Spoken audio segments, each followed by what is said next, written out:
Picture this, 28 years later just ended, we're exiting the movie theater and we're all in the lobby and half of the movie theater goers are like, what the did I just watch? They are confused, they are angry, they are so upset with the experience they just had. Then you have the other half of the movie theater goers who are like, what the did I just watch? And they are confused, they are angry, they're also giggling and kicking their feet and totally elated with the mind-boggling experience they just had. I, of course, am part of the latter. To say that 28 Years Later was one of my most highly anticipated releases of the year would be an understatement, and it definitely delivered on all fronts. To put it simply, this is a movie that never makes a single predictable choice throughout its entire runtime. But why is this movie so divisive? Is it a successful follow-up to 28 Days Later and 28 Weeks Later? And is it a movie that's worth your time? Let's talk about it. Welcome back to my channel. My name is Emily, or La Movie Mija. I'm a part-time filmmaker, full-time movie lover, and this is my review of 28 Years Later.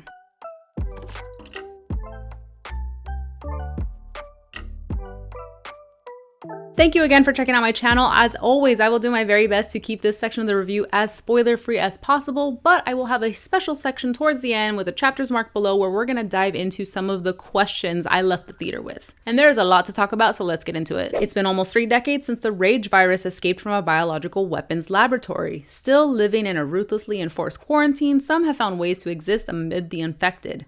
One such group of survivors lives on a small island connected to the mainland by a single, heavily defended causeway. When one of them decides to venture into the dark heart of the mainland, he soon discovers a mutation that has spread to not only the infected, but other survivors as well. The film is directed by Danny Boyle, written by Alex Garland, and it stars Elfie Williams, Aaron Taylor Johnson, Ralph Fiennes, Jodie Comer, and many more. So is this movie a successful follow-up to 28 Days Later? Well, this isn't a sequel in the typical sense, just judging by the synopsis I read to you. Like, there's not a lot of connective tissue between characters or the plot that you need to remember going into 28 Years Later. However, I do think it's worthwhile to rewatch the first film, especially if you hadn't seen it in a while, because I hadn't seen it in a good maybe 8 years. And if you were to ask me what I remember most about the film, I would say the zombies ran fast and the shaky cam made everything scary. And that is certainly still true. However, there is so much more to this movie. 28 Days Later is like a nuanced coming of age story about a man trying to find out who he's going to be in the wake of a post-apocalyptic world. And along his journey, he meets so many different characters who introduce to him their own views and outlooks on life, and he has to decide what kind of man that he wants to be. And yes, there is the backdrop of a zombie apocalypse, but they're not the typical man-eating zombies, flesh-eating zombies. These are zombies who are afflicted with the rage virus, and their only goal is to spread rage as much as they can. Humanity is also paralleling that, and that's like where the culmination of 28 Days Later gets to,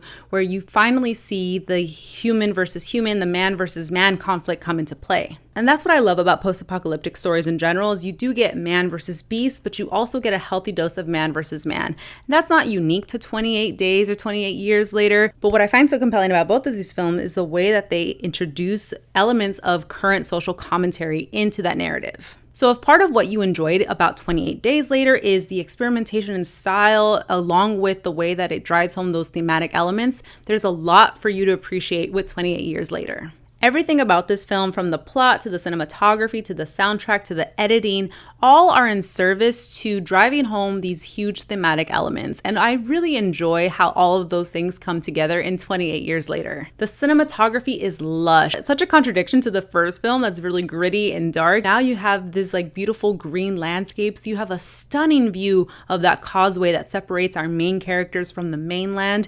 And there are some images in that movie that are going to live rent-free in my head for a very long time. Like, I want to go back to the theater now just to watch those sequences again. I was so surprised to find out that this entire film was shot on iPhone, mind you, with some really expensive rigging setups and lenses, of course, so we couldn't just recreate this film in our backyard. And there are parts of the movie that are a little jarring, but again, I do think that they are very intentional with how they present the visual elements of this film to drive home what they want to sensationalize and what they want you to critique. The score was composed by hip-hop group Young Fathers. Really fantastic to the way that the score and the sound design come together to really amp up the anticipation of a scene and just really drive home how nervous you should be at any given moment. You might recall from the trailers the use of the Rudyard Kipling poem Boots. Your eyes drop, they will get the top of you. Boots, boots, boots, boots. Moving up and down again. There's no discharge in the wall. that is also present in the film, and the way that that whole sequence comes together really does a lot to drive home what this movie is getting at in terms of how we relate to violence, and our cultures kind of form their entire identities around very violent traditions. And there are other moments like that that feel a little heavy-handed, but the way that they kind of unfold in front of you, it's kind of like an experience washing over you. If you've ever seen my review of 2001: A Space Odyssey, I feel like some of the sequence do remind me of that kind of non-linear, dreamlike presentation of imagery that really sells exactly what this movie is trying to get at. In line with the first film, there are some big tonal shifts in this movie where it's like there's sequences that feel very comedic, sequences that feel overly dramatic, there's sequences that are overly horrific, and the tonal shifts might be a little jarring to some audiences. I think that what I took away from that is that the performances from the cast really sell the cohesiveness of this story. Alfie Williams in the lead role as our young Spike was phenomenal. Knowing that this is his debut feature role, I was just in awe of how he is able to shoulder the heart and soul of the story throughout the film. Alongside him, you have Aaron Taylor Johnson and Jodie Comer, who play his parents, and these roles for them made me want to seek out everything they've ever been in. We're both fantastic, so naturalistic in their presentation, and I don't think I've seen much of either of these two actors. I know that they're pretty big names, but now I definitely would love to see more of them. So if you have any recommendations, let me know. Should I start here? And rounding out the main cast, you have Ralph Fiennes, who plays a doctor that you meet partway through the film, and he kind of leads one of those tonal shifts that I mentioned earlier. And alongside Alfie Williams, there is this really great dynamic they share together, and seeing how they can carry the movie from what you thought it was going to be partway through to where it goes after you meet this doctor is really remarkable. I do understand that this film is going to be challenging for a number of reasons. It's not your typical zombie film. It doesn't feel like there was a heavy hand from the studio heads to make these decisions to make this appeal to wide audiences, and that's why you might see that some of the story around this reception is that it's divisive. But I think that's okay. I think it's okay that you have a movie that is so challenging to watch, that makes you ask so many questions. And I'm not here to say that whether or not you get the movie or you're able to answer these questions for yourself is an indicator that you're a good movie watcher or not. People like what they like, and it could be understanding that some things are more difficult to embrace than others. And this is a movie that I definitely feel isn't made to be embraced by everybody. This is a very singular type of movie, and it makes me excited to see movies like this where it doesn't feel like there's so many different ways to manufacture it to make it palatable to the masses. And when you think about it, if 28 Days Later were to come out today, I do not think a wide audience would actually really embrace it. I do think it would be a divisive film if it came out now. I know now it's kind of developed a cult following and people love the movie, but if it were to come out today, I don't think it would have the same reception. And part of what makes this movie so challenging is those tonal shifts are so jarring. It definitely is a movie where you never can predict the decision they're going to make next.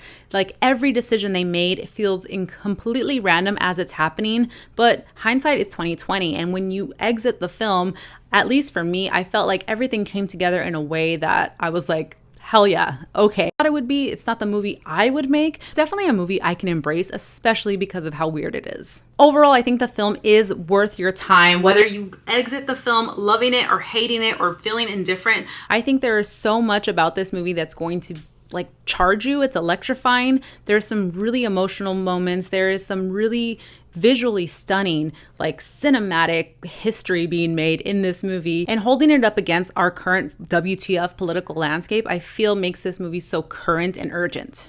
Before we get into some juicy spoilers, make sure to like and subscribe to my channel if you want more movie reviews from me. You get one new movie review every single week. Also, if you want more personal insights, movie news, reviews, or just random thoughts about films I share with the world, you can find me on Instagram, on TikTok, and Letterboxd at Movie Mija. All right, let's talk about some of the questions I walked out of the theater with. So from here on out, there will be spoilers. You have been warned. If you haven't watched the movie, save this video, watch the movie, and come back later so we can talk. My first question is, what was that ending? I have since become familiar with Jimmy Savile. As an American, I didn't know him, but he is a figure in pop culture who posthumously had a lot of allegations about some unsavory behavior and illegal activity come to light. And so the people that we see at the end are emulating the Jimmy Savile, and they're all titled the Jimmies. If you see in the credits, they're all Jimmies. And this is the Jimmy, of course, that the movie started out with. This is the same Jimmy that was watching Teletubbies as all of his family and friends were taken by the infected. The same Jimmy who tried to seek refuge in the church with the father. Another callback to 28 Days Later. The first infected person we see is a priest. And we know that because of the cross that he has, that he's wearing now in an upside down position. And we'd seen like hints of Jimmy throughout the film. We saw Jimmy kind of carved into the name of the hanging body of the infected person in that house that Spike encountered with his father. And you see a couple more instances of graffiti with Jimmy on it throughout the film. And I get it. This ending is pretty divisive because it is crazy. It is wild. But I do like that it comes back to the first Jimmy that we meet. And it kind of harkens to that theme of criticizing the way that some people let media raise their children. That's my interpretation, because a couple of things. The colors of the jumpsuits that they're wearing kind of call back to the Teletubbies, and that was the last thing that he was watching before the world ended for him. Also, the presentation of violence is such an indicator for what they're trying to tell you in this film. Throughout the movie, we see these like pan across moments with the zombies getting hit with these arrows, and they're kind of like stop motion racks around their bodies, and it looks like a video game. It looks like a zoetrope. It's very weird. It's very off-putting, and I think that's presented to us in that way because we're seeing it through the eyes of Spike, so it's unnatural. He has a resistance to like desensitization of murder, and the way that that violence is presented is kind of echoing that idea. To then get to the end of the film where you have people doing these cartoonish like acrobatics in this gorge fighting off the infected, you can see how Jimmy, our first child that we meet, has grown into a man who is so desensitized that he is able to just like kick flip off of these walls and kill the infected like it's a game. I also think because it's a pop culture figure that they are emulating in that moment, I understand that they're trying to like link into the second film that's supposed to come out sometime next year, but it's also commenting on how the world ended for the UK in particular. And earlier in the film, we come across a soldier who has a phone, who has internet, is talking about current events as we know them. So in this world, the UK has been left to die. And as dark and as unsensible or insensible that might seem, it does feel like that would happen. There are so many instances in which entire countries are left to fend for themselves, and just seeing how you kind of the retcon that I talked about with 28 Weeks Later, where 28 weeks later we had the American soldiers helping out repatriation of the UK. This film, you can see that there's been total isolation from the rest of the world. As jarring as that ending was, I think it harkens to the theme of loss of innocence, children's relationship to media, and pop culture in general. 2, why didn't they kill Samson? Again, one of the big things that Spike is fighting up against is the desensitization of murder. You see that diametrically opposed between his father, Aaron Taylor Johnson's Jamie, and Dr. Kelson. So Jamie is trying to teach his son that the more he kills, the easier it gets. And that's not because the act itself becomes easier. It's because he becomes desensitized to violence. And with the Rudyard Kipling poem of Boots, as they're leaving the causeway playing, it's really driving home the idea with all the flashbacks of everything in their childhood that teaches them to be violent and rewards them for their violence, that their culture is built upon the success of violence. And that is what Spike is working up against throughout his film in this coming of age journey for him. So why don't they kill Samson? Because Dr. Kelson is there to show them a different way of living. He's there to present to him this idea that memento mori, remember we die, mixing the bone temple up with the skulls of the infected and the unaffected alike because they are the same, is a deep level of empathy that Spike is gravitating towards and being exposed to in a way that he didn't even know he needed. Question number 3, why was the journey different for mom than it was for dad? So when Spike goes out with dad, it's really dark, it's really scary. He is purposely going out to hunt, to kill. They are looking for violence. They are trying to enact violence on these infected. But when he goes out with mom on that journey to the mainland, it's beautiful flower fields. They're having picnics, they're kicking their feet and having some emotional intimacy together. And I don't think that's like a practical one-to-one, same journey being different. To me, that read more as this like lyrical interpretation of how the different ways we connect with our parents will manifest the ways that we see the world. So for dad, he's seeking out violence and he's regurgitating this reward for violent behavior that he is so learned from the village that they grew up in. Whereas mom is teaching him to embrace life. So they are filled with life, like the beautiful yellow flowers that we see. Fourth question, how did the zombie get pregnant? Okay, I call her zombie, but we know infected. You know what I mean. So I think that part of this, I don't know the science behind it, and I'm not gonna get into the steroids or the evolution of that, but I think the fact that there is an evolution happening with the infected and there is a de-evolution happening with the humans is poignant. The evolution point that we see with the infected is that they're now able to carry and have children that seemingly seem uninfected, whereas the humans are degressing into like very barbaric acts, like going out to the mainland to hunt.